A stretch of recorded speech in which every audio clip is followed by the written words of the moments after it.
G'day and welcome to the Talking Hawks round 5 review of the game against the Gold Coast. I think it's fair to say that that didn't go to plan, and what was a pretty dark night for the Hawks. Not very many positives, pretty much outplayed in nearly every metric there is. I don't think we won a quarter. It's going to be a hard night to dissect, guys, but thanks for joining us. It is late, so please come on. We're going to try and find some positives. Obviously, a bit of negatives to talk about, but we will try and find some positives as well. I'm here with Matt and Liam. I'll start with Matt. How are you, mate? Yeah, it's look, I think Lee Matthews came up with it. It's never as bad as it seems. It's never quite as good as it seems. So try and remove the emotion after that. But it's sucked the life out of me. Probably across the game. So we'll grin and bear it. But we'll see how we go. Yeah, it was flat. I'm also with Liam. How are you, mate? I was much happier when I watched the game. I watched at 11 o'clock this morning. Let's say that.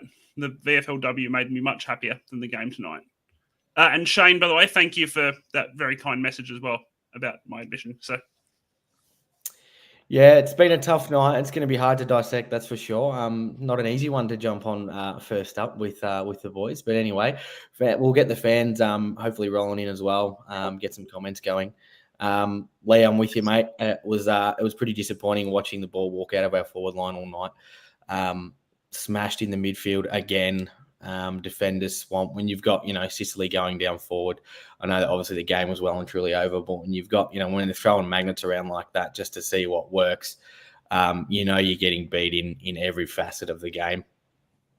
We seem to struggle at Gold Coast. I think last year we got pumped by them, I think twice, around 15. I remember last year we got swamped, but it wasn't good.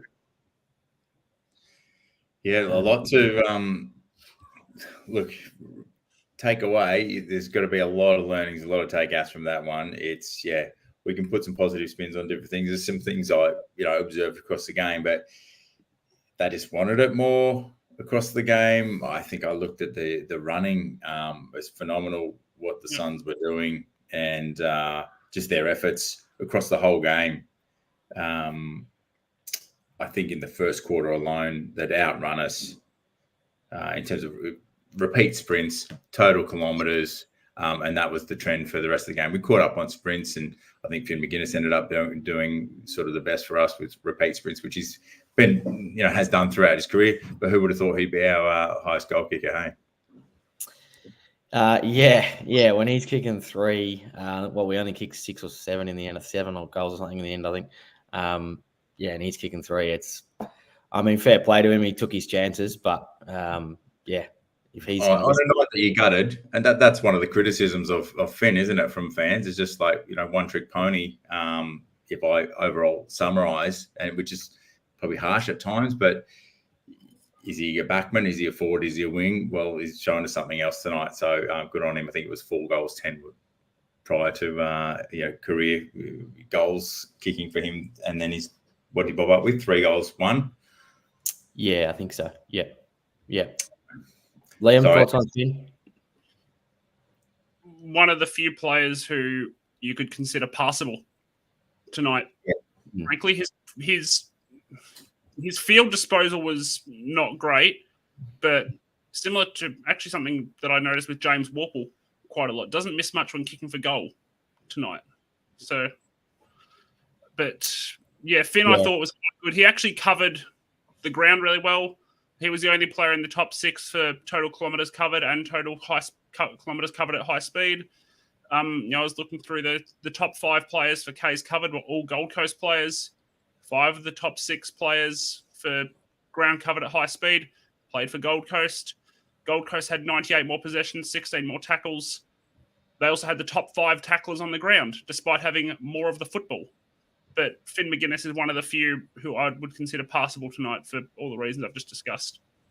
End of the first quarter, there was quite a few passengers, quite a few that, single possession getters, and, there's effort, but they outplayed us quite a bit. But there was times where they just wanted it more. And frustrations for me, seeing at times through across the game, multiple flying for a mark or no crummers or just standing by when the ball observing when the ball, hits the deck, and it's like everyone's just watching at times. There was, by no means that was consistent across the whole game, but just, who's going to stand up when we need someone to lead? There was a few kids, rough night if you're youngish, and even Lloyd Meek, he's only played 33 games, given up height and probably weight. Done, pretty well. Like Wits had the better of him in the first quarter. Meekie had a phenomenal second quarter and just kept going. I think clearances wise, he might have ended up our top clearance. And as a ruckman, to be probably keeping up with our mids as far as disposals, I think his inside 50s were, he was the highest out of all the mids. So yeah, Lloyd Meek again, hats off to you, big fella, but against a big opponent. And unfortunately, on every line, we probably just didn't hold our own tonight. Lloyd Meek is the only midfielder, putting Henry Hustwaite to the side because he only played half a game, who can come out of that game with any sense of having done a job, because Jared Witts is a top 5 ruck in this competition. Like, because he plays on the Gold Coast, it goes under the radar. Jared Witts is a seriously, seriously good footballer. Yeah. And I think, frankly, Lloyd Meek is the only midfielder, in my opinion, who you can say, and again, I'm putting Hustwaite to the side because he only played half a game. It's not a fair or representative sample. He's the only midfielder, I think, who can walk off and even say, I was passable tonight. Yeah, it's hard to disagree with a lot of what you're saying there. Just been flicking through some of the comments. Most of it is obviously probably on the negative side of things, which I think we can understand. It was a definitely frustrating. Youngest side on the park perspective. I think Gold Coast were younger than us. Yeah, Gold Coast were younger than us. So I do agree that we need to be patient, but it's pretty hard to find. It's pretty hard. That one Meek's been good, I agree. And the other mids around him probably didn't give him too much help. They just walked it out of there at times. Interestingly enough, when we did actually win a clearance out of the middle, it actually resulted in inside 50, I think like 90% of the time, but couldn't do anything with it. I think we only scored 2 goals from clearance all night, and they probably would have scored 6 or 7, I reckon, at least. I know they were at least 5 goals up on that scoring source at 3/4 time. Just nowhere near good enough, and it makes it hard. Yeah, curious with Burgoyne and Brownie up there. Brownie clearly played up there a bit. Just the conditions, they were just so much cleaner, weren't they? I mean, you run hard and you can maybe train in the heat and whatnot, but as a footballer, you got to play in all conditions. To Brett's comment here, I don't disagree that conditions probably can be tough for some of the visiting teams. Not sure about the dead legs. Is that, I don't know, running out the game? They just seem to keep running and power through the whole game. But just the touch on the ball, how many marks did we drop? I think back, Rammer one down his throat into the bread basket. Mac Andrews was behind him. He couldn't stop it. Chol dropped quite a few. Chol's trained up there. You'd think Big Cholly would be ready to have a bit of a flex in front of his old team. I was disappointed for him personally, but as a fan, it's sort of like, oh, come on, again and again, Chol. I mean, he's got one at the end there, a cheap one, which was a downfield for Dilmore, I think, that booted it in. But I mean, I'm glad he slotted it. It's a few players probably a bit uncomfortable about selection next week. I mean, at the end of the day, the conditions are the same for both teams. Both teams are playing in the same conditions. Yeah. I sort of agree with Brett here, mate. Really, the backline were pretty good. When you're getting peppered that much, and you're going to leak some goals when it's going down there as much as it was, and Daz and I talked about this on 6 points for the Collingwood game. We've actually haven't, our stats down back actually haven't been too bad. It's just when you concede that many entries, you're going to get scored against. And they were very good at converting, and it makes it difficult. Well, Carl Amon in his 150th. Congrats, Carl. And definitely, 26 disposals. He made the most of that, just sort of licking his chops as it came down back so much. But to his credit, 661 metres gained again after 900 plus last week. He's given us, quite a bit consistently across this year, which is nice to see. Yeah, up forward, Chol did drop a lot. He wasn't the only one, but Con, thank you. Yeah, Chol was. His hands weren't that sticky tonight, were they? He let a few go. That's for sure. I think we have to touch on some of these, comments, and it's. What do we think about bringing Gunston back in, guys? Kick two at Box Hill today. Obviously, we know he's experienced.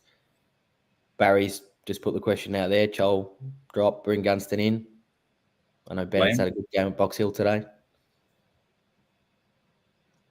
Forward line's already small and not very quick. Jack Gunston is no quicker, probably slower than Chol nowadays, and he's 7 centimetres shorter. So if you bring Gunston in, Chol's probably not the player bring him in for. Well, against the Roos next week, it's they bring something different, leadership wise. I think that's part of why Jack was happy to come back and embrace that. And in a rebuild, there's going to be the ups and the downs. Tonight's a down for sure. I don't mind, if they're going to rotate a bit of Brewsty through, a bit of Gunners through, and sort of give them games to help the body. Ready for Gunners to come back in anytime, probably not just for 1 week, give him a couple of weeks in there at least when he comes in. But yeah, you're right, Joshy Bennett's. It's good to see you kicked a couple at Box Hill. And high on possessions as well today, Bennett's. Yeah, Guinea did put in not rewarded. Geez, I'd love to see him get paid a free kick. That one when he got shoved straight in the back. Don't know how that doesn't go to him, but anyway. In all seriousness, if the AFL actually are sincere about player welfare, you can't not pay that purely from a player welfare point of view. Like that is just unsafe. Yeah. The umpire, I believe, signalled a flop on that one, although the camera angle for us armchair experts at home might have suggested otherwise. But had his back to the play, hadn't been up for 2 steps, and not quite. I don't know what the kid has to do. He's showing a lot of self-control, I believe, Guinea, and he's a smart player. I every week take my hat off to him for just observing his smarts, even the effort that he smothered a shot that was going to be, I think it was on goal. He's covering the ground really well, Guinea, but he's don't know what he has to do. Maybe he should dye the hair blonde again. Would that help? Maybe he should dye the hair blonde again. Would that help? Maybe stand out a bit more. But no, I don't know. I don't know what he has to do. I do, like you said, Matty, I do agree that he's handling himself pretty well. It would be hard. Yeah. We don't want to get too much into the umps, but it was that one stands out pretty clear in the last few weeks. Agree, Shane. Equal 6 contested possessions and only just off 5th, and was a sub. So probably says all you need to know, really. Midfield next week, should be on Henry. On Husway, I think his possessions in a half was up there with Nash and Newcomb, which is probably rare for the Nuke. He thought he was back to flex for the season as we carried on. But I didn't notice a tag on Nuke tonight. Did either of you happen to see, or fans, did you see what might be going on there? Because it just was uncharacteristic. I thought he was ready to go again. Yeah, I didn't notice any tag. I think the mids were, especially at halftime, there wasn't many stats between them. I was looking at the stat sheet, at halftime, and I think the first 11 disposal getters were Gold Coast, and then I think it was Amon, and he was taking kick-ins. So I think I saw it 3/4 time. Newcomb, Nash, and Warple combined had fewer disposals than Noah Anderson. All right, let's not say that again. Jeez. Midfield next week, Warple, McKenzie, Huswaite. Well, mate, I'm actually not against trying some things. Clearly, the midfield wicks at the moment isn't really working. McKenzie, he was a sub tonight. He came off. Sorry for Huswaite. Yeah. Was that who you two were going to Liam? Is that who you're taking off for Henry at that point in time? I was probably taking off Butler, to be honest. Newcombe can roll forward and have an impact in patches. Mackenzie can roam as a half forward and actually deliver the ball into the 50 quite well. I just think another body who could roll through the midfield would have been probably more valuable, and plus Cam Mackenzie's foot skills. The role Butler was playing tonight clearly didn't suit him. And granted, I ascribe no blame to any of our forwards tonight. None of them could do anything. The ball was never down there. But fair call on Butler, though. Yeah, I would have taken Butler instead, personally. Don't mind that call. I was thinking Nash was a chance with Henry being a similar size, and Colo saying that Huss was giving him Nashy a run for his money in the preseason. I would have loved Henry to get a full game after a quarter last week and give the kid a crack, but I mean, at least he got a half. And what is he coming home with? How many disposals? He's 10 or something like that. Not too shabby. His attack around the ball was good. Yeah, 11. There we go. Yeah, look, Mackenzie wouldn't have been my first pick around the ball to sub off, so wouldn't mind seeing that midfield mix next week. We've definitely got to try something else at the coalface because it's not working in the first 5 weeks, that's for sure. Good point from Con here, just mainly on the Gold Coast. They are, I think commentary was saying tonight that they're the best team in the comp for making people kick long up the line. And then they're obviously able to intercept really well then. So, yes, we obviously want to attack, use the corridor, but Con's pointing out we can't get the ball first. I think we were nearly minus 100 or something in disposals. And when you do get the ball and we use it like we did, makes it pretty hard, especially a team that are hard to move the ball against and force you to kick long up the line. And then are good at intercepting. It makes it very difficult. It's a good point, Con. Daz is down at Box Hill today. He didn't quite make the team today, so we maybe next week. He's training. He's working hard. He was running laps after the game, so I think he'll be up next week. Yeah, I'm trying to get to some comments here. Trying to not remain too negative here, guys. So let's talk about some positives as well. I know there was few, but there's a lot up here that I'm trying not to be too negative here. Yeah, why are you doing that? I had a little bit of a laugh here, James. The trumpet got annoying by the end of it. I can tell you that much. That's a call of the night. At least we I can think laugh, one of the things I saw, like Weddle was a big ask in that first half matchup on King a few times. Just lost the body contact and King got away from him. Other times just didn't jump, didn't go for it when he probably should have. Definitely, I think he learned from that. In the second half, I saw him compete a lot more and go for his marks in the air and keep a body on. So those little things that you can observe, for those that are, ready to throw the toys out of the cot, pick up on some of these little things that are happening. And I guess it's following these young guys as they develop. I was ready for Moore to come in. I think Moore made a good effort when he was brought into the midfield. Smaller, but his attack was great. Maybe did we leave it too late to bring Moore into the midfield to try and mix it up? Liam? I think at that point we were just putting lipstick on a pig. So it's hard taking too much notice of what happened late in the game when both teams were in let's just not get injured mode, frankly.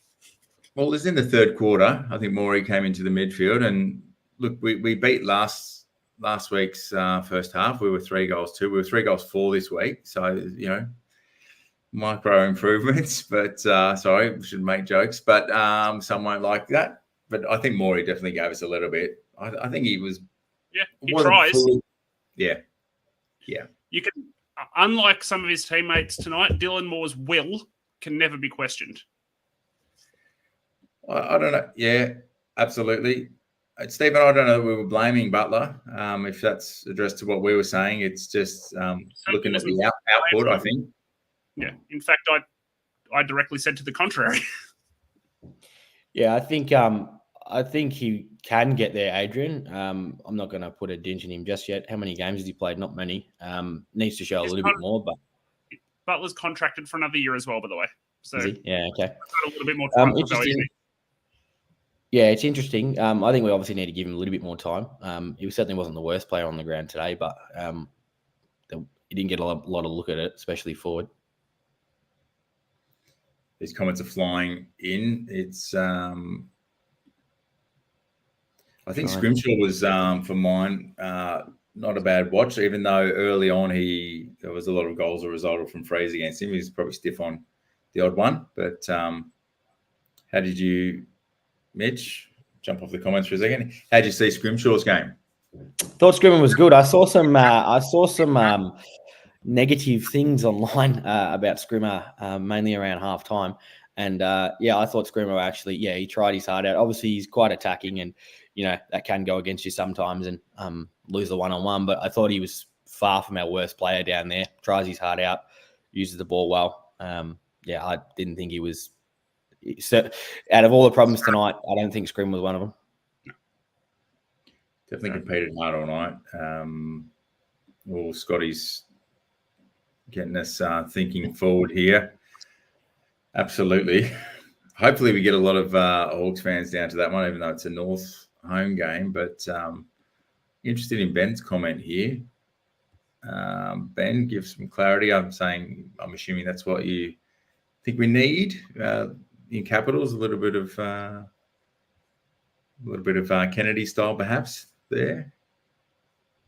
Yeah, it's lacking, isn't it? When it's frustrating to see now when we're down and when we're not. When the other team are getting on top of us, it just seems to be a lack of stop the flow and someone to really lead the way. You obviously want to look to guys like Sicily as the captain, Dylan Moore.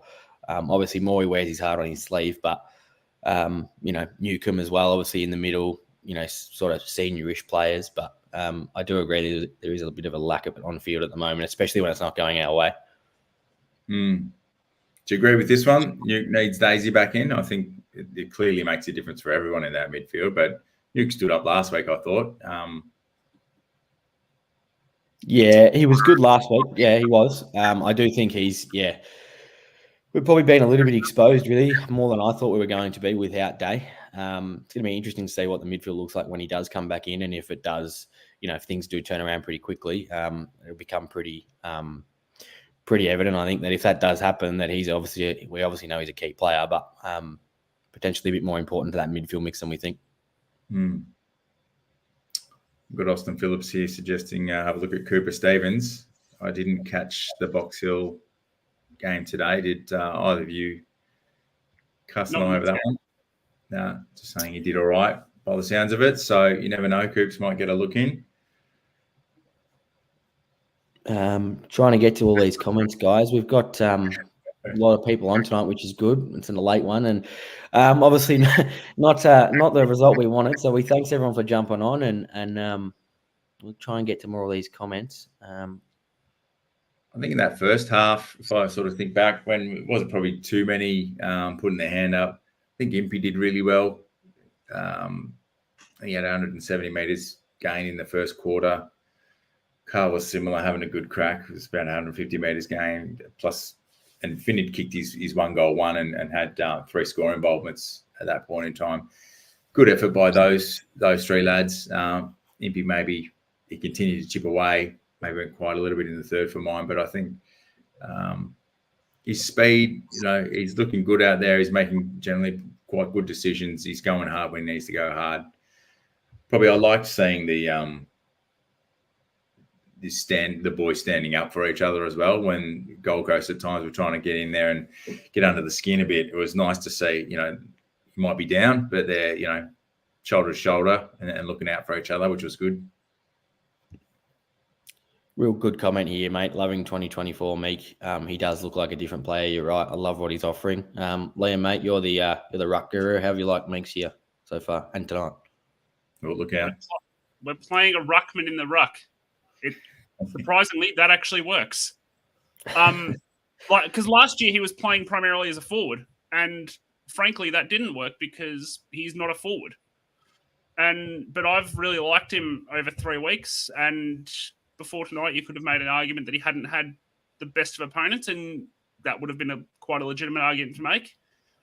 Tonight, the way he held his own against Jared Witts, I think, barring injury, or a drastic turnaround in form, Lloyd Meek should be our number one ruck at least now until our bye. I don't know what happened today, but somebody said something about Reeves at Box Hill. I don't know if there was an injury there, but yeah, Meekie's not getting he's not getting shoved out anytime soon. It doesn't look like. I mean, good luck shoving him out of the way anyway, just as a human being. Yeah, I think he's definitely the clear number one ruck for now. As you mentioned, Matt, I think it wasn't noted that Reeves might have been on crutches at the end of today's game. We're not sure what's happened there. If anyone knows, chuck it in the comments. We will try and get to it. We've talked about Scrimshaw and McGuinness, but Ant's raised a good point. Massimo keeps showing some heart. Obviously used the footy well with his left boot. Has shown good signs early in the year, and probably was one of our best today as well. Love his efficiency, love his kicking, taking the game on, running around players. He just backed himself. It's great to see. He's got that dash too, so confident with that, kick out as well. I don't think right at the end there, Scrim's like, I'll take this one, and Matt's like, no, it's okay, mate. Just, I got it. So I think he might have turned over that one, but at least it was outside 50. He put a decent boot into it. But anyway, Mass is doing well, I think. Yeah, I agree. What do we think of? I've just scrolled past it, but there was a suggestion to potentially play Weddle on a wing. What do we think, lads? Yeah, I saw that one. Yeah, as opposed to playing him back, and the suggestion was that we get a bit of speed. He's been playing pretty deep. I think on the wings today, was it Wardy playing a fair bit, and was it Mass largely? Was that sort of what you guys observed? Yeah, Ward definitely spent some time on the wing early. Massimo, Mackenzie as well in the first half, and then I think Ward moved out of the centre bounce and onto the wing in the second half. Yeah, I don't want to play players too much, but I think Weddle would have probably been better than Ward on a wing today. Wardy, his first 5 touches were turnovers. Not his finest day, old Joshy Ward. Well, part of the reason Weddle's kind of a de facto key back right now is I think they had 3, maybe 4 players in their forward line who were taller than our tallest key back. Like sorry, go on, Liam. They had Reed, King, and Walter, who are all taller than Frost, who's our tallest key back tonight. And, Weddle and Scrimshaw are a similar height. Weddle is playing effectively, especially tonight, as a second or third tall key back, almost by necessity. People talk about Sicily like he's a key back. The reality is he's just over 6'1". So as good as he is, as skillful as he is, he would be monstered by any of those 3 just because the shortest of them has 10 centimetres on him. I think they're also trying to teach Weddle the game, and what you can learn from the back line when you're behind the ball and seeing it progress and whatnot, understanding when to dash, when to use his that decision making with his disposal as well. So probably adding to this conversation, Ben's chimed in with easy Ethan Phillips in, probably not far away. I've heard he might be carrying a slight knock, but I don't know enough about that to comment further, other than I don't think he played for Box Hill today, because I suspect there's a minor injury that's happening from what I've heard, but I don't know enough to comment further. Jeb's sorry, mate. You're right, mate. Jeb has brought up a fair point. We do have a few out, so let's not get too negative. There is quite a bit of talent on that list there. There was a question as well asking when CJ, Lewis, and Day will be back. I think Day's tracking for around 7. Correct me if I'm wrong, boys, but I think that was about the time frame. Lewis, I don't think next week, potentially the week after, and CJ potentially could see next week, I think. I think CJ reserves, yeah. CJ won't play at the top level next week, but he might play, is my understanding. Yeah. This is just piecing press conferences together. I think Lewis is a little bit of a week-to-week proposition at the moment, but that could also be wrong. Andy, by the way, has confirmed that Phillips is dealing with a knee issue, by the way. So Thank you, Andy. And then Lawrence has asked why wasn't Sarong selected. So I don't know if I think stringing together a few games in a row at Box Hill, I think it's consistency on a few different things that all players, not just Sarong, could be handy down back. I don't know if that largely would be where I think they'd play him on a half-back flank, would be my guess if he gets a nod. Not sure why at this stage, though. Starting to see some positives come through, guys. I would like to see any small thing at all that we can. Yeah, Deed just asked the question. Any other positives, guys? We don't want to badmouth them too much, but let's be honest. Just trying to be real, trying to keep it real. We're like, and there's the fans that have got that glass half empty versus those half full. So maybe the empties have had a bit of a crack just to start, and there's a few we've glossed over. So I think you're doing well, Mitchie. I don't even think. Yeah. Perfect timing to bring Deer in for a run. No monster backs at North. Yeah, it's worth a shot. It's worth a shot. Someone was just asking about some more height in the forward line. So there's an option. Even throw Weddle forward or Sicily forward if you can bring in a Sarong or something down back. Maybe might give us options. Yeah. Probably a bit premature, but got the height. Very true. They all look tired. That's not a great sign 5 rounds in, is it, Kerry? Where we've only played 5 games, and unless she's talking about us, could as I've just clicked on that. The new season is only 11 months away. Yeah, well, we're not ready to throw in the towel just yet, Cos. All right, Tom, we'll pass that on. Thank you very much. Lauren has been killing it, by the way, guys. Thanks for sticking with us, Tom. It's never as good as bad as it seems. Probably on the money there. Huswaite in the 22 next week, lads. It is hard being in sub-consecutive weeks, and I think he's shown enough. Yep. Yes, big yes for me. Came in, had a crack, in and under. His hands are so clean. They're just from a game where we're seeing perhaps a few more fumbles than we might expect. He did look clean as soon as he came in. Yeah, agreed. Liam? Yeah, Huswaite was in our best handful of players after halftime. Has to get a full game this week, in my opinion. Frosty again, Mr. Solid. He's just continuing. Geez, did you see him get?